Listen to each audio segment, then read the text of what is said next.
very poor attendance. I'm hoping Ibrahim will show up and what's it called? Zuhaib maybe. Joshua का तो मुझे रात को message आया था but ताहा anyways तो मुआज फिर मेरे ख्याल में हैं अच्छा हैं ठीक है. Let's start ji oligopoly class number 3. So I am going to my documents और उसके अंदर notes 82 yes oligopoly.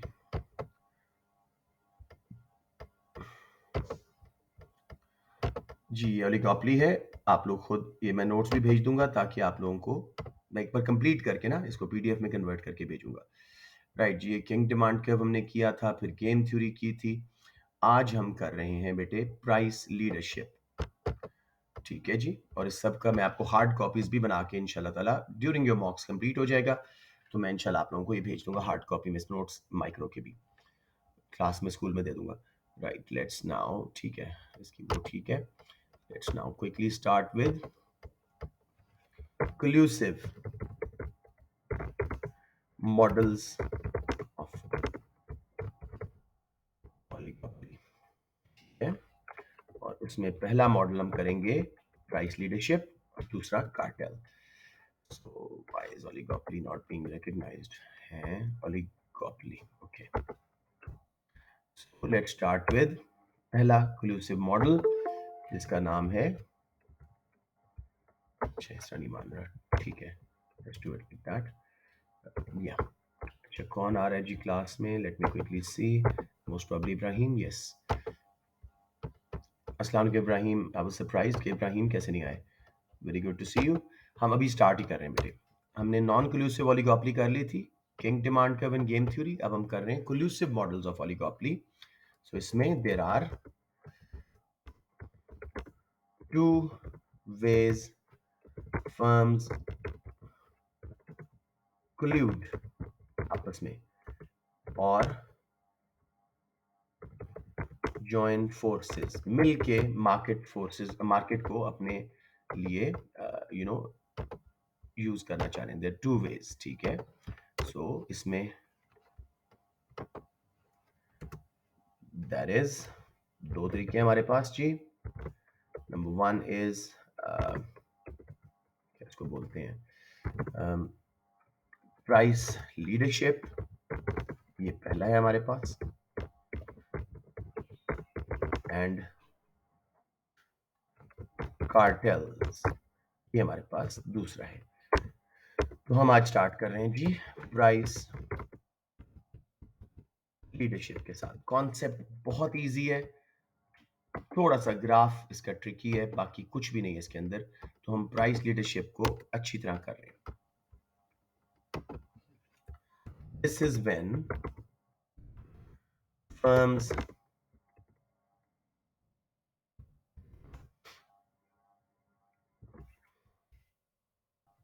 agree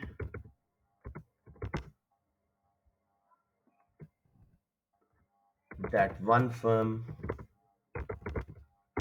will be the leader and set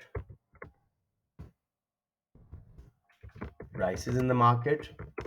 एक ही फर्म को लीडर मान लेंगे और वो मार्केट में प्राइस सेट करेगी. The rest will follow the price set by the leader. ठीक हो गया. अब इसमें थ्योरेटिकली एक फर्म को आप प्राइस लीडर मान लोगे और उसको प्राइस सेट करने की इजाजत दे दोगे कि आप प्राइसेस सेट करें हम वही प्राइस चार्ज करेंगे. Rest will follow the price set by the leader. This can be एक फॉर्म इसकी डोमिनेंट प्राइस लीडरशिप. एक फॉर्म है जी dominant price leadership where the largest firm उस इंडस्ट्री की largest firm in the market with the greatest market share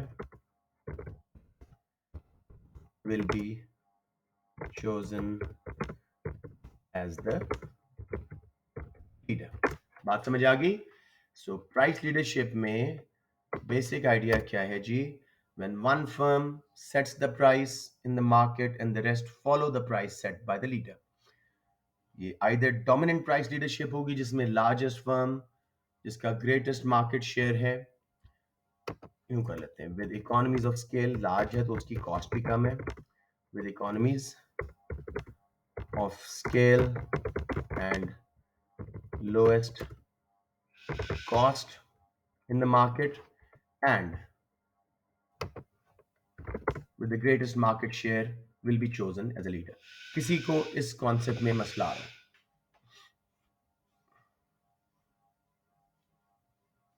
ठीक है, अब जी,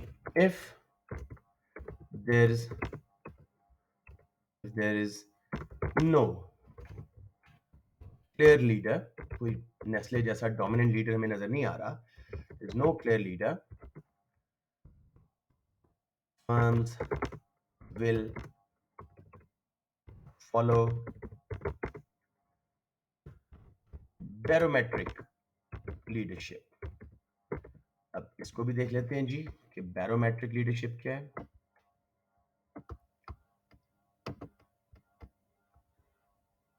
Firms will follow barometric leadership.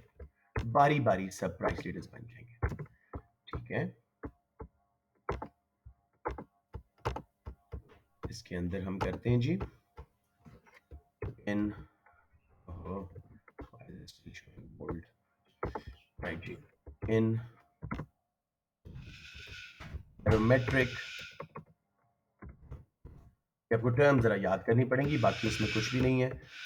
Ashleena, you always leave the door open. एक minute जी. Close the door, guys, and take her out. Take her out. Right, Ji. If there is, then close it properly. If there is no clear leader, firms will follow barometric leadership. In barometric leadership, एक second जी. And that's why I don't like online classes because बच्चे सुबह सुबह शाम को होना तो ठीक होती है. In barometric leadership, each firm assumes role of price leader one by one in an orderly fashion. Manner कर लेते हैं, ऑर्डरली मैनर. बारी बारी सब फर्म प्राइस लीडर बन जाएंगी. 6 महीने एक फर्म ने प्राइस सेट की, 2 महीने 4 महीने एक ने की, सारे बाकी उस बैरोमेट्रिक लीडर की प्राइस को फॉलो करेंगे. कोई confusion? Sorry sorry, market change की बेसिस पे होता है या ये जो रोटेशन होती है? ये रोटेशन बना लेते हैं आपस में. बेटे आपस में मिलके हैं कंपेटिटर्स, होंडा, टोयोटा, ये सारे जो चैंगेन, डीएफएस के, ये सारे कंपेटिटर्स हैं. लेकिन इनकी प्राइसेस जरा नोट करो, कितनी मिलती जुलती प्राइसेस हैं. तो there is a good possibility एक ओलिगोपोलिस्टिक मॉडल है और मिलके बैरोमेट्रिक लीडरशिप कर रहे हैं. ठीक है जी, टोयोटा को शायद लीडर मान लिया हो, वो प्राइस सेट करेगा, बाकी उससे थोड़ी थोड़ी कम या उसी वाली प्राइस सेट करेंगे. So you hardly find difference in Civic and Corollas prices, City and Yaris prices. कुछ फॉलो कर रहे हो तो ये थोड़ा सा आपको यस यूनिकनेस है उनके अंदर, लेकिन ये मिल के आपस में प्राइसेस सेट कर रहे होते हैं. क्योंकि क्लियर डोमिनेंट लीडर नहीं है अगर, तो फिर बैरोमेट्रिक लीडरशिप हो जाएगी. साथ में ये थ्योरी है, रियलिटी में बिल्कुल आइडेंटिकल प्राइसेस नहीं रखेंगे, डरेंगे कि गवर्नमेंट को ना पता लग जाए. ठीक है ना कि हमारी लीडरशिप का प्राइस चल रही है. ठीक है सर. किसी बच्चे को इसमें बेसिक कॉन्सेप्ट में गड़बड़ हो रही हो? प्राइस लीडरशिप इलीगल है? सॉरी, हाँ, अगर ये जानबूझ के कर रहे हैं, होता ये ओरल एग्रीमेंट है लेकिन इलीगल है. They should be competing, they should not be colluding. समझ रहे हैं? जैसे हाँ, जैसे पीपल्स पार्टी, तरीके इंसाफ और बाकी सारी पार्टीज अंदर से मिली हुई हों, तो फिर ये फेयर इलेक्शन थोड़ी है, ये तो फिर मैनिपुलेशन है. तो अगर फर्म्स हम सोच रहे हैं कंपटीशन है जी, टोयोटा ने ये फीचर दिया है, सिविक ने ये दिया, हम ये ले लें, नहीं. असल में अगर अंदर से मिले हुए हैं तो फिर हमें एक्सप्लॉइट किया जा रहा है, मिल के प्रॉफिट बढ़ा रहे हैं अपने. राइट जी, सबको समझ आ गया? मैं जल्दी से एक बार डेफिनेशंस पूछ लूं बच्चों. What is price leadership, Ibrahim?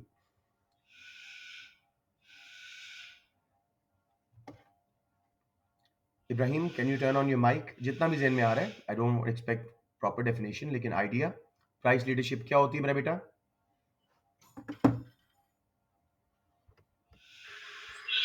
So,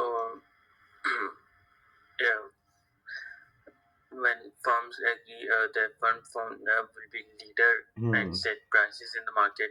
And the rest will follow the price set by the leader. बहुत अच्छे. Muaz, what is dominant price leadership?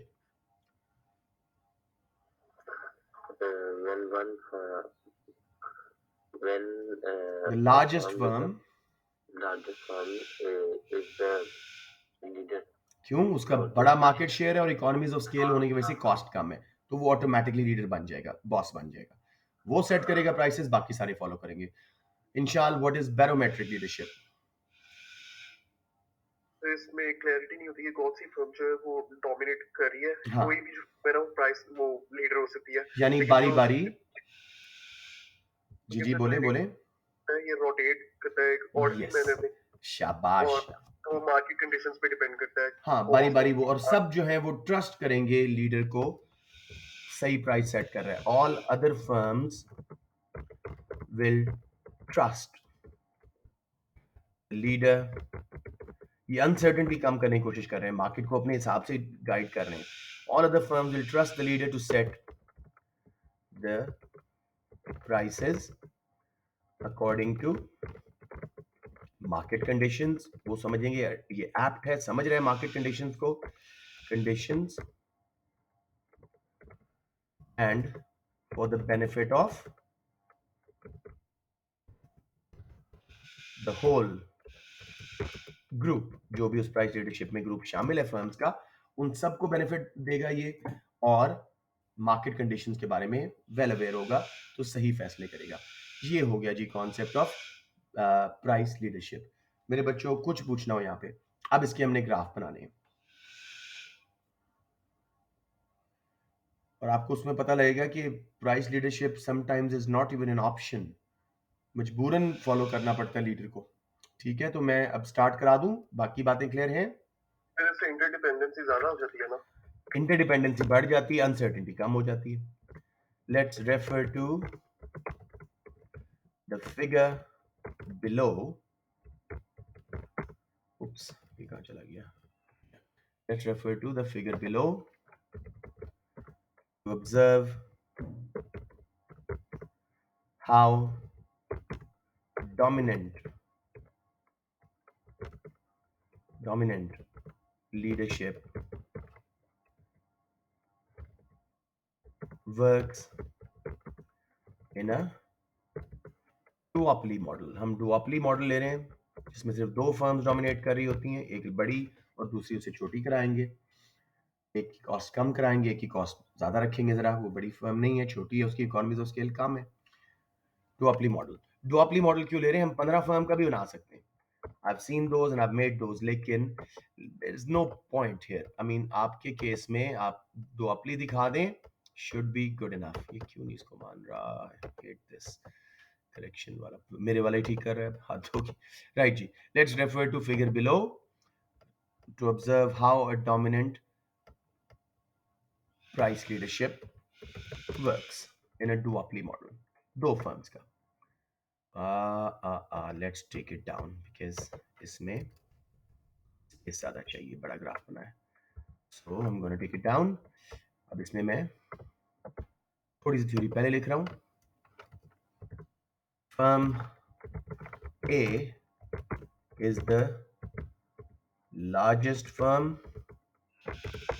with lower cost, and B is the relatively smaller firm with higher cost. ठीक है, तो अब इसका behaviour हम observe करते हैं. जी बेटे, ये थोड़ा सा आपको टेक्निकली बनाना पड़ेगा इस ग्राफ को, वैसे आपको जरूरत नहीं पड़ेगी. मैं आपको वैसे लीडरशिप एंड डिस्क्रिमिनेशन का एक क्वेश्चन पास्ट पेपर्स में करवाने वाला हूँ, उससे मजीद क्लियर हो जाएगा कि इस ग्राफ को आपने कैसे यूज करना होता है एग्जाम में. लेकिन इसको अभी बनता देखें और try and absorb it as much as you can. एक दूसरे के सब्स्टिट्यूट्स हैं ए और बी। बेटे सेम इंडस्ट्री में तो हैव टू बी सब्स्टिट्यूट्स ना, लॉजिकली, ठीक है। What is an industry? Firms producing a similar product competing for the same customers. अपनी अपनी डिफरेंशिएशन भी हो सकती है और सिमिलैरिटी भी हो सकती है, समझ रहे हो?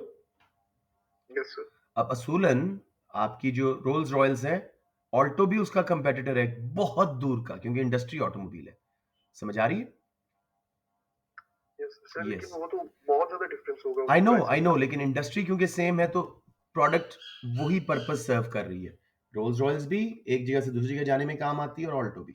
But yes, you get the point, reality is very complex ना। हम थ्योरी कर रहे हैं ताकि रियलिटी तक पहुंच सके, और हम वेरी बेसिक लेवल थ्योरी कर रहे हैं।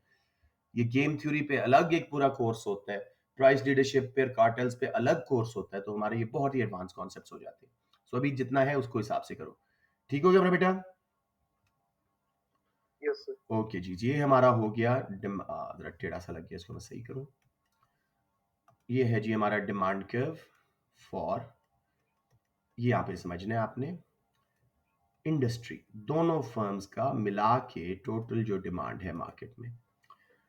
और ये है हमारा मार्जिनल रेवेन्यू कर्व, और इसको मैं सिग्मा मार्जिनल रेवेन्यू कर रहा हूं, यानी ये भी इंडस्ट्री का है, दोनों का मिला के।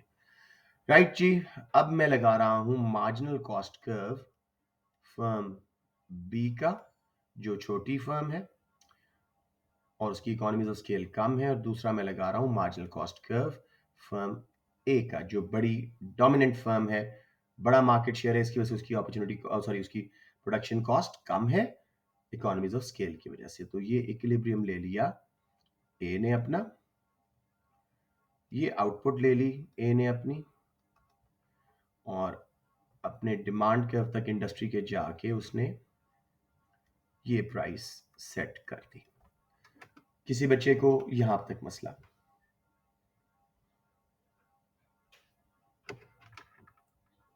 ओके, मैं थोड़ा सा बी का कर्व और ऊपर करना चाह रहा हूं ताकि मैं इसको ज्यादा क्लियरली आपको शो कर सकूं। बी की कॉस्ट को मैं जरा थोड़ा और बढ़ा रहा हूं, ये एम सी बी कर लेते हैं हम, और पिछला वाला इरेज कर देते हैं। राइट जी, अब बी भी चाहेगी कि मैं भी प्रॉफिट मैक्सिमाइज करूं, अपना इक्विलिब्रियम लूं, एम सी एम आर वाला, सॉरी मैं गलत कर गया हूं, थोड़ा गलत कर गया हूं, where am I doing it wrong, एक मिनट, यस बिल्कुल ठीक किया, मैं इक्विलिब्रियम गलत जगह पे बना गया हूं, तो इसको मैं ठीक कर रहा हूं। मैं आपको दोबारा ये सारा ग्राफ कर दूंगा इफ यू हैव प्रॉब्लम्स। देखो, ये चाहेगी मैं भी अपना एम सी एम आर वाला इक्विलिब्रियम लूं, प्रॉफिट मैक्सिमाइजिंग, और उसके मुताबिक जब वो सेट करेगा तो उसकी प्राइस एकदम से ज्यादा हो जाएगी ए से। तो बी को लगेगा कि यार मैं तो कंपीट नहीं कर सक रहा, ओलिगोपोली मॉडल है, दूसरी फॉलो नहीं करेगी, इसका रेवेन्यू गिर जाएगा। वैसे भी डिमांड इलास्टिक लग रही है ना, ठीक है। तो अब अगर ये प्राइस ए से नीचे करके कंपीट करना चाहे, इसकी कॉस्ट बहुत ज्यादा है ए से, ए हर प्राइस जो कट है उसको आसानी से मैच कर लेगा। सो अब बी के लिए क्या ऑप्शन बच गई? ए की सेट हुई प्राइस जो है उसी पे अपना इक्विलिब्रियम B1 चूज करे, जहां MC उसकी प्राइस पे आ रहा है, और उसकी प्राइस को अपना demand curve, average revenue and marginal revenue, straight line, perfect elastic curve मान ले, उसके थ्रू जरा ये ज्यादा आउटपुट बना सकेगा, क्वांटिटी B1, ठीक है, और उसका कुछ सेटिस्फैक्टरी लेवल ऑफ प्रॉफिट आता रहेगा। अब इसके पास चॉइस ही नहीं है, अलबत्ता ए को ये ध्यान में रखना पड़ेगा कि मैं ऐसी प्राइस सेट करूं कि बी को कुछ प्रॉफिट आता रहे। आर यू ऑल क्लियर, या you want me to make the graph once more? Clear. Okay, Ibrahim, Suhaib, everybody please tell me. दोबारा बना दूं? जो एंड का Yes, sir. Okay, let me make it all over again, क्योंकि हम बड़े अच्छे टाइम पे इसको कवर कर रहे हैं, कोई इशू नहीं है, हम आराम से दोबारा कर सकते हैं। मुझे लगता है कि मैंने जरा छोटा बना दिया। इसलिए वो जो आउटपुट्स हैं बहुत पास आ गई हैं और थोड़ा सा आप लोगों को कंफ्यूजन हो रही है, because Inshal is I think watching on the book, बना हुआ साफ सुथरा, तो उसको ज़रा अच्छा समझ आ गया। लेकिन आई डू अंडरस्टैंड कि अगर हमने यहाँ पे करना है तो इसको ज़रा अच्छी तरह हम करते हैं। राइट जी, so let's now move on with it. मैं काफ़ी सारी स्पेस क्रिएट कर रहा हूँ अपने लिए, ताकि ये मैं एक बड़ा सा ग्राफ बना के आप लोगों को अच्छी तरह इसको समझा सकूं।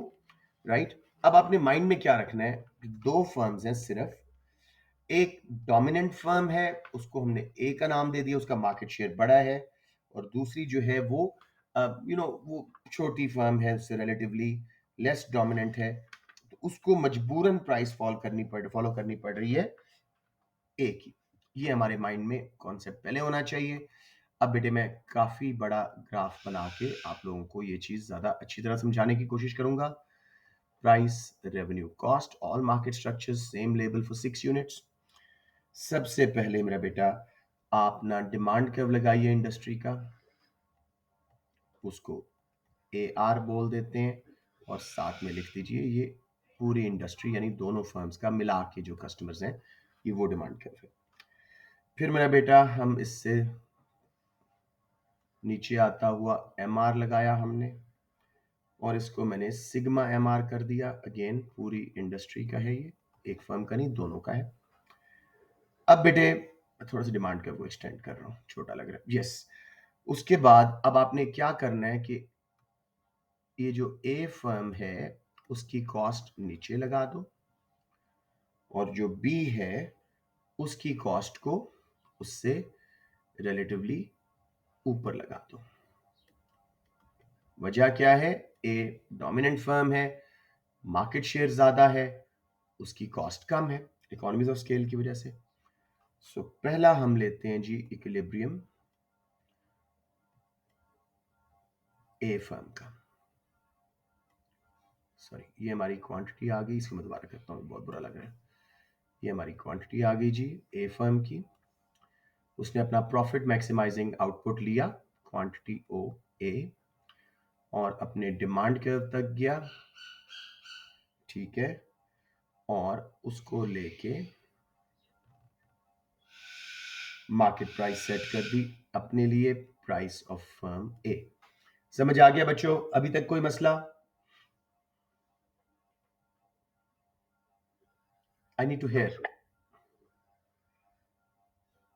No, sir. Okay okay.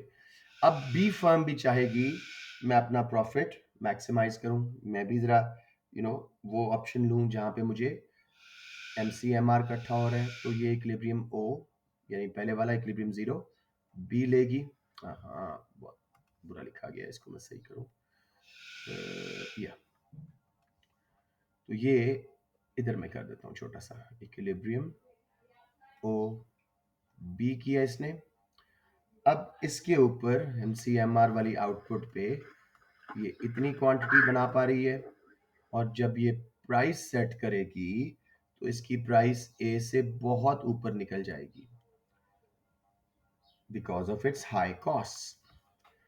अब इसको एहसास होगा कि मेरा तो रेवेन्यू गिर रहा है, डिमांड इलास्टिक है, क्लोज सब्स्टिट्यूट्स हैं, और मेरी प्राइस बढ़ने से उसने प्राइस बढ़ानी नहीं है, तो मेरी तो डिमांड गिर जाएगी, मेरा नुकसान है, रेवेन्यू गिर रहा है, ठीक है।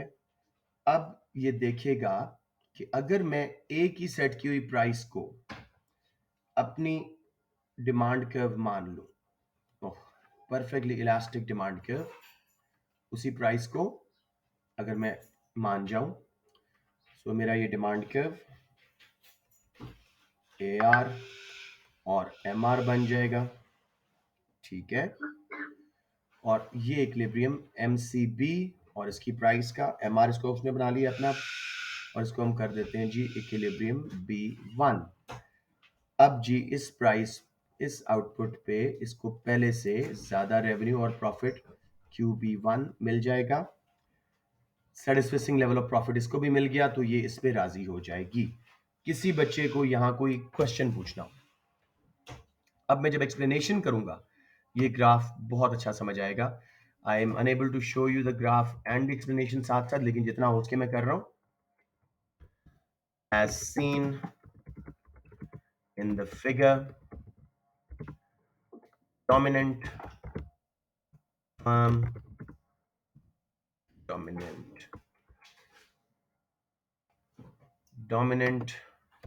firm A will set price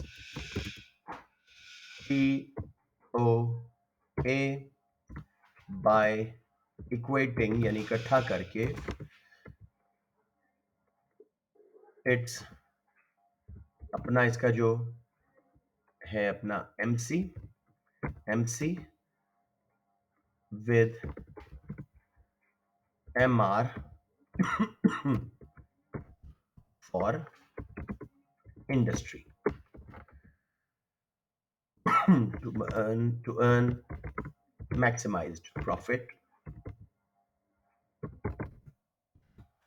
अपनी प्रॉफिट मैक्सिमाइजिंग आउटपुट ले ली at profit at output. Boss क्या आउटपुट ले रहा था एमसीएमआर को मिला के ए फर्म एमसीएमआर को मिला के ए फर्म पी नॉट नहीं प्राइस नहीं आउटपुट क्यू नॉट ए ठीक है yes sir Q not a ये इसने आउटपुट ले ली ठीक है एंड सेट्स प्राइस क्या सेट किया इब्राहिम इसने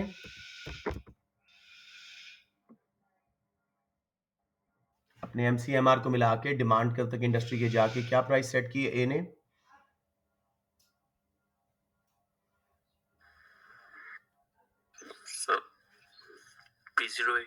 पी नॉट ए बिल्कुल सही है शाबाश ओके अब जी फर्म बी चाहेगा firm B will also want to maximize profit उसका भी ख्वाहिश है कि मेरा प्रॉफिट मैक्सिमाइज हो profit by choosing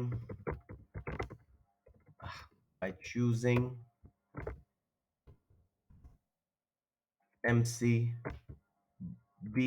is equal to MR industry का जो है इकट्ठा आउटपुट सोहेब क्या आउटपुट लेगा एमसीएमआर अपना मिला के firm B Q not B जैसे मेरा क्यू नॉट तो ठीक लग रहा है लेकिन बी बहुत छोटा लग रहा है तो इसको मैं सही करता हूँ क्यू नॉट बी ताकि बाद में पढ़ने वालों को ज़्यादा मसला ना आए इसमें इसको मैं एक बार इरेज करके बी को जरा सही तरह लिखता हूँ क्यू नॉट बी ठीक है इसने आउटपुट ले ली अपनी एट दिस आउटपुट उसकी प्राइस क्या हो जाएगी इंशाल P0B yes B's price P not B will be higher than firm A's price its revenue and consequently of course profit will fall ये इसको मसला आएगा अब इसके लिए बेस्ट ऑप्शन क्या है best option for firm B is to take the price set by A by considering it's perfectly elastic demand curve.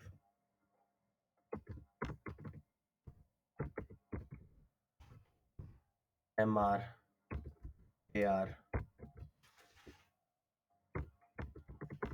Demand सब एक हो जाएगा इसका ठीक है जी as at this price earns some level of satisfying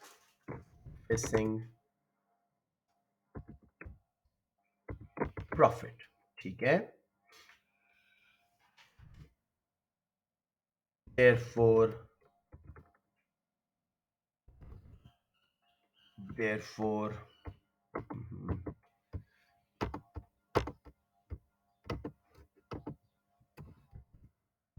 B will become price taker set by the leader, that is firm A. Oops, ये क्या हुआ? Yeah, ठीक है, that is firm A. ए को भी ख्याल रखना चाहिए कि ऐसी प्राइस सेट करे कि बी को कुछ ना कुछ प्रॉफिट मिलता रहे। अब जरा थोड़ा प्रॉफिट आपको मैं दिखा देता हूँ। ये जो इसने MCMR लिया है, इस प्राइस ऊपर है और इसका MR नीचे, सारे एरिया में बी को भी प्रॉफिट मिल रहा है। ए को बहुत ज़्यादा मिल रहा है लेकिन बी को भी कुछ ना कुछ प्रॉफिट मिल रहा है। दैट्स वाई वो सेटिस्फाई हो रहा है कि भाई चलो मेरा कुछ ना कुछ तो बन रहा है। So everyone 100% clear on this concept? मतलब एक्सप्लेनेशन में लॉस बताएंगे जो बी ने इनकर किया। बी लॉस इनकर नहीं कर रहा, बी प्रॉफिट मेक रहा है। प्रॉफिट का लॉस किया है, मतलब किसका? Potential profit. पोटेंशियल प्रॉफिट का लॉस आपने नहीं बताना, नो नीड टू। ठीक है। ऊपर से again I keep telling you just understand these for section A and MCQs। इंशाल्लाह डोंट टेक दैट रिस्क मेरा बेटा, हमें गलती हो जाएगी, अच्छे खासे आपका ग्रेड खराब हो सकता है। So why take a risk? गॉपली का तो ऐसे ही करो MCQs वगैरह सेक्शन 1 में, ताकि हाँ, ये बस सारे बच्चे ऐसे ही करिएगा। सेक्शन बी में अगर कोई एफिशिएंसी वाला या लेबर मार्केट्स का आ जाता है तो फिर इसमें सेक्शन बी में तो आएगी वही, आपको ये भी आ सकता है, ठीक है। मार्केट स्ट्रक्चर्स में से क्वेश्चन लाजमी आता है, लेकिन ओलिगोपोली वाला I would say don't go for that, ठीक है। इस ईयर तक ओलिगोपोली का जो है ना वो प्राइस लीडरशिप एक्सप्लेन कर सकता हूं, लेकिन जो कार्टल्स वाला पार्ट है ना वो बहुत मुश्किल हो जाता है। वो मैं करवा दूंगा, वो भी एक्सप्लेन आप कर सकेंगे, लेकिन at the end of the day again a minor mistake in the graph, आपका एग्जाम प्रेशर इतना होता है उस वक्त कि सारा गड़बड़ हो जाएगी। एफिशिएंसी के तो आप ख्वाब में भी बना सकते हैं, सो स्टिक टू दोस, ठीक है। Let's go on to what's it called, kuch MCQs now because we haven't practiced them for a while. So let us take out a brand new paper. मैं हमेशा आपको इधर बड़े उसको करवा रहा हूँ, so that is not good enough. Let's take out a brand new paper. Let's see. जी मैं 9708 past papers, थोड़े से मैंने आपको ना 20-21 के कुछ करवाए हुए हैं, तो मैं थोड़े से पीछे जाके आपको एक आधा पेपर निकाल लेते हैं और उसकी अटेम्प्ट करते हैं कि हमें कितना एक कॉन्सेप्ट्स हमारे क्लियर है। We have got 20 minutes, so let's use that. तो मैं ये 19 का एक पेपर आपके लिए निकाल रहा हूँ।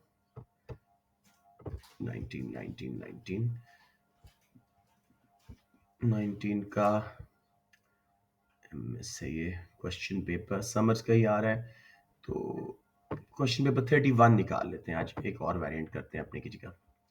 तो ये हमारा 31 क्वेश्चन पेपर मैंने खोल लिया मेरे बेटे, नेट पे ही हूँ मैं, बजाय इसके कि नीचे बिल डाउनलोड करूँ, मैंने कहा इधर से ही कर लेते हैं। अब तसल्ली से पहले 3 क्वेश्चंस एफिशिएंसी के। when can an economy be said to be economically efficient? मौज तसल्ली से देखिएगा।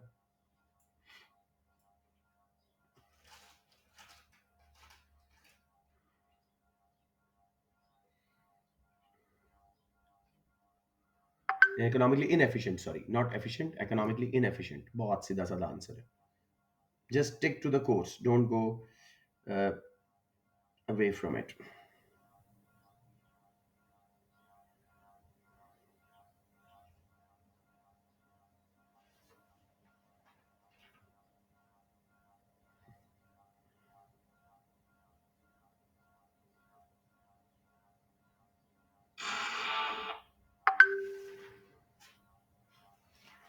मौज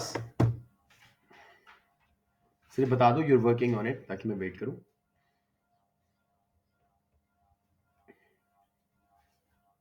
सर ये होगा। शाबाश इंशाल। मौज आप क्यों चुप करके बैठे थे? बहुत सीधा साधा क्वेश्चन था। सारी ऑप्शंस में आ गए। हाँ सॉरी, सारी ऑप्शंस को गो थ्रू कर रहा। अच्छा चलिए इंशाल्लाह नेक्स्ट टाइम जरा वेट कीजिएगा। But is simply Pareto optimality नहीं एग्जिस्ट कर रही. Someone can be made better off without making someone else worse off. तो एफिशिएंसी कॉम्प्रोमाइज हो गई. Distribution of income social issue है, एफिशिएंसी का नहीं. मैंने बोला था fair distribution may not be economically efficient, तो वो बात जो है उसका हमारा ताल्लुक ही नहीं है. When the government sector is growing at expense of private sector, government भी फेल होती है, प्राइवेट सेक्टर भी, दोनों में market failures and government failures हैं, तो वो तो बात गलत है. When wages rise faster than production, cost बढ़ रही है, हो सकता है प्रोडक्टिव एफिशिएंसी कॉम्प्रोमाइज हो रही है, लेकिन सीधा साधा बाय डेफिनेशन वाला आपने चूज करना था. ठीक है, समझ आ गई?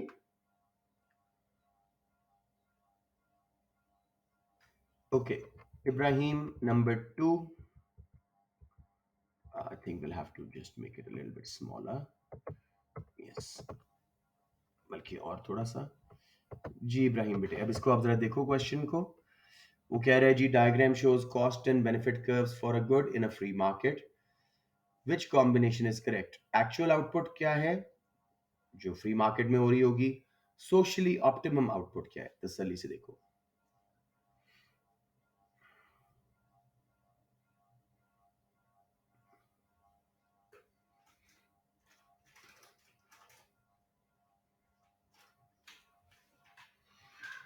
सभी शाबाश.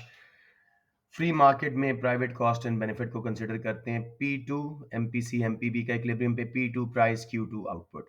और सोशली ऑप्टिमल आउटपुट जहां MSC MSB के बराबर है P3 Q3. किसी बच्चे को यहां प्रॉब्लम आ रहा हो? Excellent, let's move on. उसके बाद मेरा बेटा हम चल रहे हैं क्वेश्चन नंबर 3 पे. सुहेब हामिद, देखिएगा जरा बेटे तसल्ली से. A food processing firm discharges wastewater into the lake next to its factory. What would reduce the difference between private costs and social costs of the firm's actions? तसल्ली से जरा सोचना.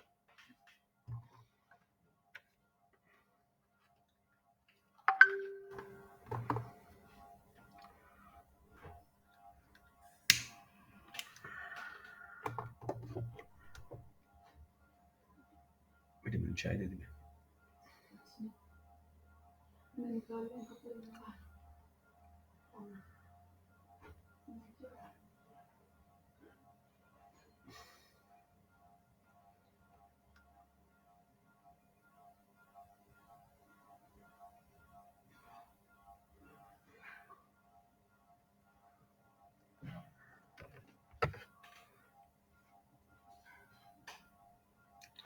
सुहेब, आपको समझ आ रहा है ये कौन सा मार्केट फेलियर हो रहा है?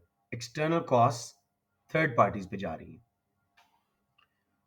तो कैसे उनका डिफरेंस कम हो सकता है कि सोशल कॉस्ट और प्राइवेट कॉस्ट का? समहाउ फर्म के ऊपर ही पड़ जाए एक्सटर्नल कॉस्ट. तो कौन सी ऑप्शन आपको ठीक लग रही है?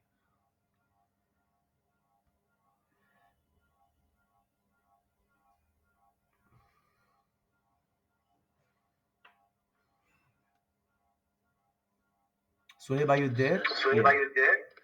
जी जी. जी जी.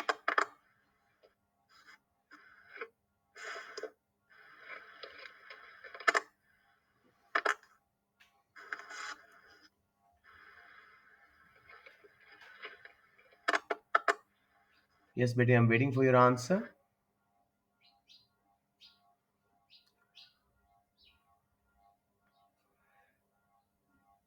अच्छा, कोई और बताना चाहता है?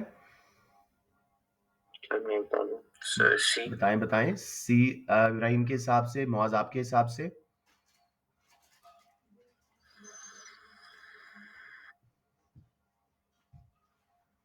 सुहेब आप बताना चाहें या मौज? इंशाल, एनीवन? सी कौन सा? सी सर. सी है, बिल्कुल सही. देखो, लोकल रेजिडेंट्स को फूड सस्ती भी मिल गई तो उनकी सोशल वेलफेयर बढ़ेगी, not economic efficiency. Government subsidize करेगी, वो मजीद पोल्यूशन कॉस्ट करेंगे, मजीद डंप करेंगे.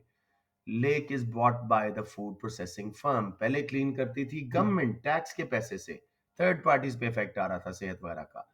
अब कौन क्लीन करेगा? Food processing firm itself. तो एक्सटर्नैलिटी इंटरनलाइज हो गई है. सुहेब बेटे, बात समझ आ गई? यस. डरा ना करो, गलती हो जाएगा ना ये मैक्सिमम. ऑप्शन थी. C option. सी, फर्म ने जो वेस्ट फेंक रही थी लेक में, उसने खुद ही खरीद ली है लेक, तो अब वो सारी वेस्ट उसको खुद क्लीन करनी पड़ेगी, उसकी अपनी लेक है। थर्ड पार्टी गवर्नमेंट्स वगैरह पे नहीं इफेक्ट जाएगा, एक्सटर्नैलिटी इंटरनलाइज हो गई। समझ आ गया ना? प्राइवेट कॉस्ट बढ़ गई, सो सोशल कॉस्ट और प्राइवेट कॉस्ट का डिफरेंस कम हो गया, एक्सटर्नल कॉस्ट अब फर्म पे बढ़ गई। क्लियर हो गया बच्चे? Yes, sir. ओके, अब आ गया जी कंज्यूमर बिहेवियर। हमेशा चौथा क्वेश्चन और पांचवा उनसे आता है।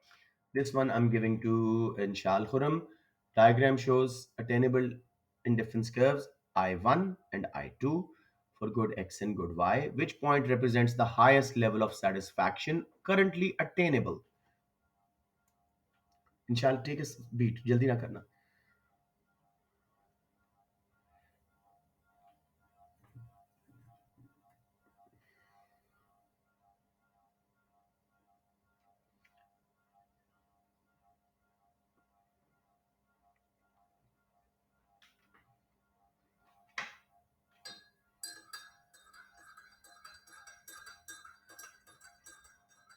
Sir D.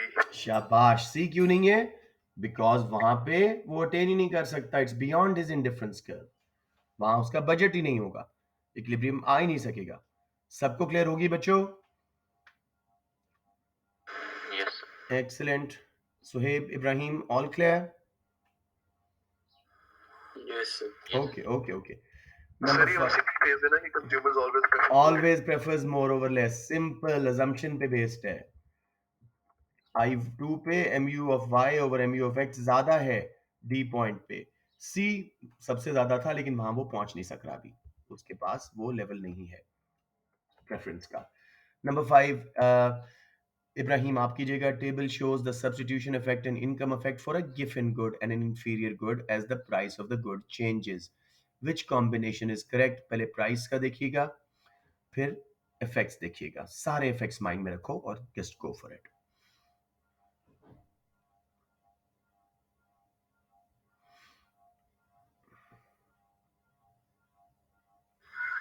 Sir A. बहुत जल्दी बताया, थोड़ा सुकून से करते हैं लेकिन वेरी गुड। गिवन गुड जी, प्राइस फॉल हुई, सब्स्टिट्यूशन सबका पॉजिटिव होता है। इनकम इफेक्ट क्योंकि ये इंतहाई इंफीरियर है वो नेगेटिव होगा, और नेट इफेक्ट भी नेगेटिव हो जाएगा, लेकिन यहाँ पे ए में ही सही थे, बाकी सब गलत थे। किसी बच्चे को यहाँ कंफ्यूजन आ रही हो? No, sir. Excellent excellent. Let's move on to number 6। Let's go to Muaz Malik. Muaz, ये क्वेश्चन मैं आपको छोटा करके दिखाता हूँ। उप्स, और छोटा, और छोटा, और छोटा। ठीक है जी। सो अभी भी छोटा करना पड़ेगा, I am sorry, you have to kind of expand your screen. Consumer demands, या consumer demands two goods x and y. Indifference curve diagram shows the effect of change in price of one of these goods on the consumer equilibrium. तो पहले तो देखो किस good की price change हो रही है जिसका बजट लाइन शिफ्ट हो रही है। Which demand curve is consistent with the diagram? Logic पे सॉल्व हो सकता है, थोड़ा टफ है लेकिन लॉजिक पे सॉल्व हो सकता है।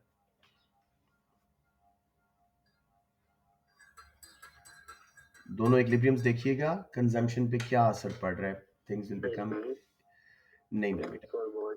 तसल्ली से देखो। नो, ये आपने सही किया कि वाई की प्राइस चेंज हुई थी, लेकिन कंजम्पशन में दोनों इक्विलिब्रियम्स में कोई कंजम्पशन पे फर्क पड़ रहा है? सेम क्वांटिटी खरीद रहा है, तो कौन सा बनेगा? A. A, perfectly inelastic. सबको समझ आ गया या नहीं?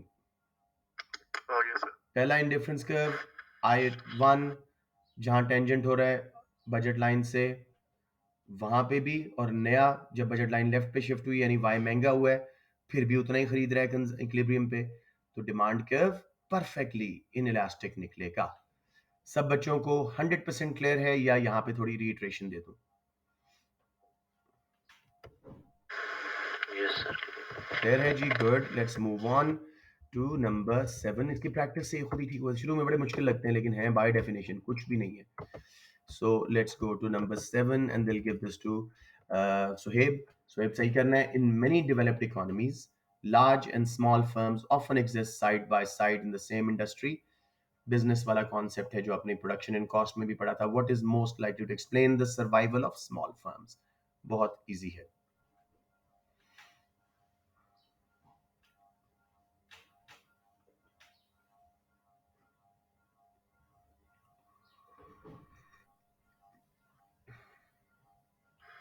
B sir. शाबाश, क्लियर कॉन्सेप्ट। ए क्या है जी? Wider range, risk bearing economies, large firms, higher minimum efficient scale, बहुत हाई आउटपुट पे जाके आपका वो least cost point long run average cost का आता है, जहाँ इकोनॉमीज ऑफ स्केल हो जाती हैं और डिस इकोनॉमीज अवॉइड कर लेते हो, वो भी नहीं हो रहा। वो लार्ज फर्म्स में हायर है, मिनिमम एफिशिएंट स्केल लो होता तो बात ठीक थी। They pay much higher wages to their staff, नहीं स्मॉल फर्म्स तो थोड़ी देती हैं। Provide a more personal level of consumer service, आपके साइज के मुताबिक सूट सी रहे हैं, आपकी मर्जी के मुताबिक चीजें बना रहे हैं। ये हमारा वो आ गया प्रोडक्शन एंड कॉस्ट का। राइट जी, थोड़ा सा मुझे इसको छोटा करना पड़ेगा टू सी इट ऑल जी। Let's now see diagram shows, अच्छा मैं किसको दे रहा हूं, इंशाल को। Diagram shows long run average cost curve, short run average cost curves and long run average cost curve. Sir थोड़ा सा ऊपर कर लें। ये खुद ही बेटे अभी, अच्छा हाँ ये नहीं होगा, हाँ। Long run average cost curve and short run average cost curve for a firm, 3 short run average cost curves हैं। जरा ये भी मैं आपको याद दिला दूं, हर दफा जब शॉर्ट रन एवरेज कॉस्ट बढ़ने लगती है यू शेप में, डिमिनिशिंग रिटर्न्स की वजह से फर्म मजीद कैपिटल ऐड कर देती है, फैक्ट्री लगा लेती है, तो वो लेबर कैपिटल रेशियो ठीक होती है, short run average cost curve नीचे शिफ्ट हो जाता है। फिर बाद में कैपिटल ऐड करने के बावजूद long run average cost curve ऊपर क्यों जाती है? डिस इकोनॉमीज ऑफ स्केल की वजह से। जी इंशाल कौन सा ऑप्शन ठीक है? Take your time. सर इसका बी है, क्योंकि जो point Q over minimum scale है यहाँ पे, जो उसके बाद डिस इकोनॉमीज आ गई, लेकिन डिस इकोनॉमीज यहाँ पे किक नहीं करती, इसके लेकिन बाद इसके आ बाद गई। जो आगे जाती है वहाँ पे डिस इकोनॉमीज स्केल। एब्सोल्युटली। किसी बच्चे को प्रॉब्लम आ रहा हो जी?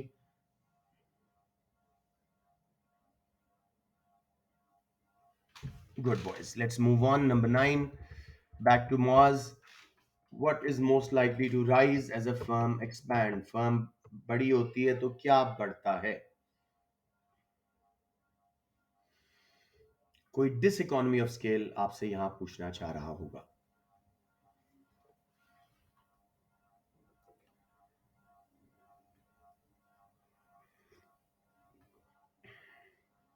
Sir C option.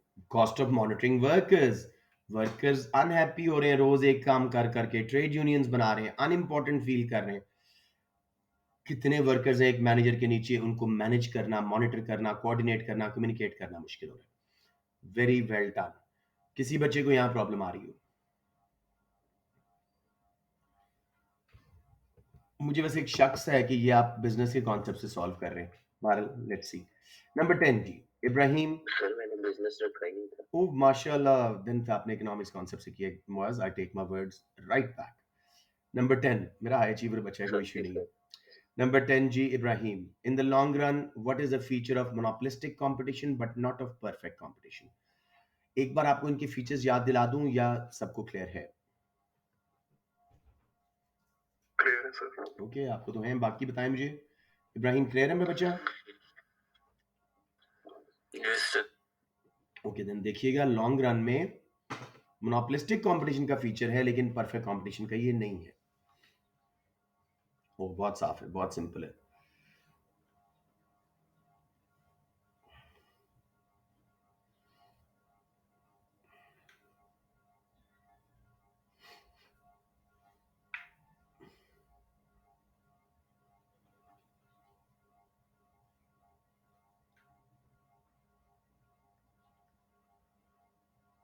इब्राहिम, एक बहुत ही क्लियर ग्लेरिंग डिफरेंस दोनों में है।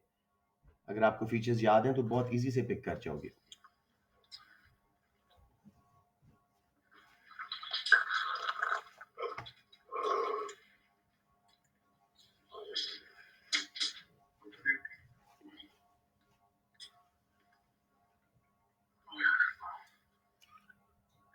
सर इसमें शाबाश, कोई बात नहीं, गलत भी हो जाएगा तो will work on it. Sir मैं बता दूं। बता दें, बता दें। So B. सी। बी। बी। मेरी बात सुने, मोनोपोलिस्टिक कंपटीशन को मोनोपोली से कंफ्यूज ना करिएगा। एक है परफेक्ट कंपटीशन, एक है मोनोपोली। उनके बीच में रियल वर्ल्ड मॉडल है मोनोपोलिस्टिक कंपटीशन। दोनों में large number of buyers, large number of sellers. Perfect competition में 1000 सेलर्स, और माइक बंद कर दें, और मोनोपोलिस्टिक में hundreds of sellers. Existence of abnormal profit, long run में दोनों एबनॉर्मल प्रॉफिट नहीं कमाती because of low barriers to entry. तो डी में वो भी existence of barriers to entry, perfect competition में जीरो और मोनोपोलिस्टिक में जीरो या वेरी फ्यू। छोटे छोटे बिजनेस हैं, आराम से सेटअप होते हैं। प्रोडक्ट डिफरेंशिएशन, परफेक्ट कंपटीशन में होमोजीनियस है, मोनोपोलिस्टिक में सिमिलर या डिफरेंशिएटेड। तो इसलिए B was a clear glaring difference between the two. समझ आ गया बच्चों? Yes, sir. ओके जी। नंबर 11 लेट्स गो टू, हाँ पूरा हो गया है, जस्ट अबाउट, थोड़ा सा छोटा करते हैं इसको। सुहेब जरा देखिएगा मेरा बेटा। Small European airline currently produces at point X, डरिए नहीं क्वेश्चन से please, on its long run average cost curve. It wants a bigger share of European airline market and proposes to merge with another small European airline. The new merged firm would produce at point Y on the long run average cost curve. क्या मिल रहा है तसल्ली से सोचो. Why might the newly merged firm be able to produce at point Y? बहुत easy है.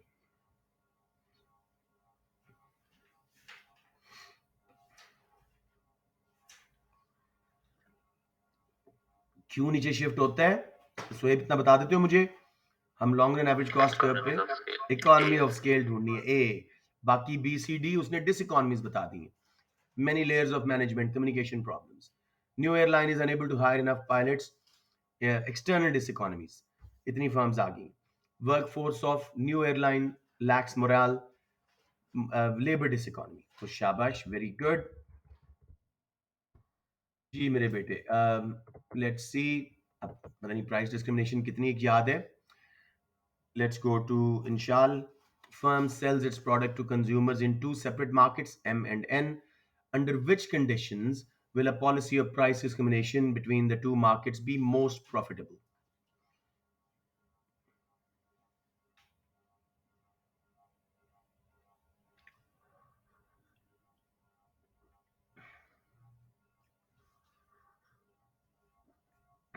इंशाल याद है या थोड़ा याद दिला दूं?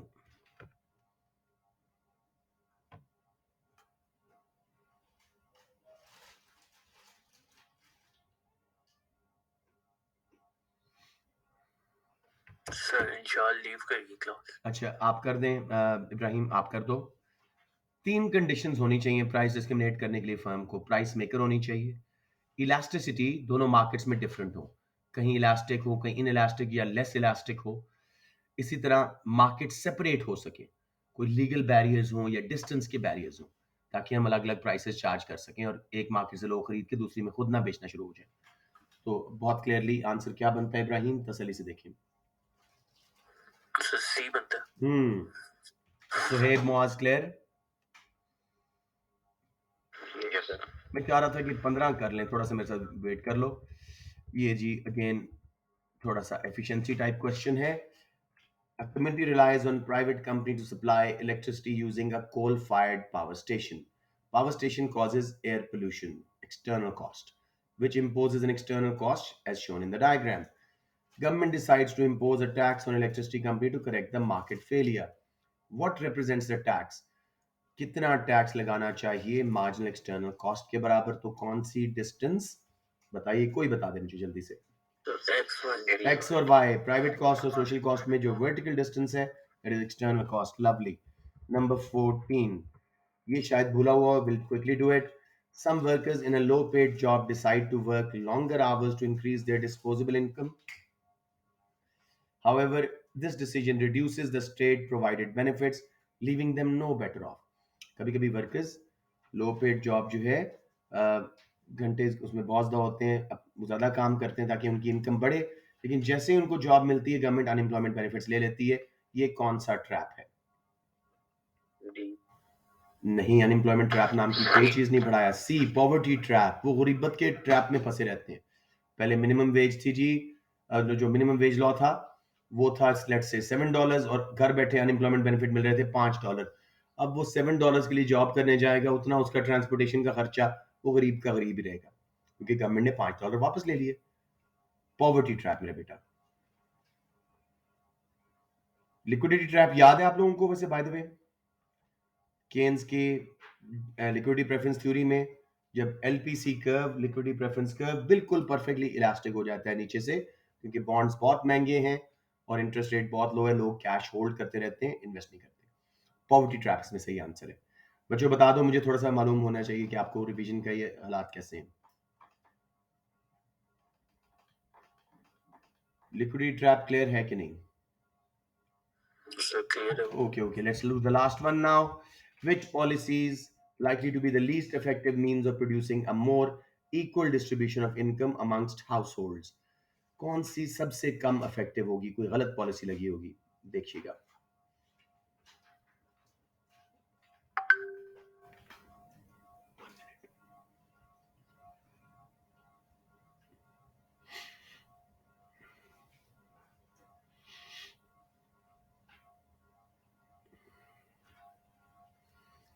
तो तसल्ली से देखिएगा, बड़ा इंटरेस्टिंग है ये, आसान बहुत है अगर लॉजिक पे करेंगे तो।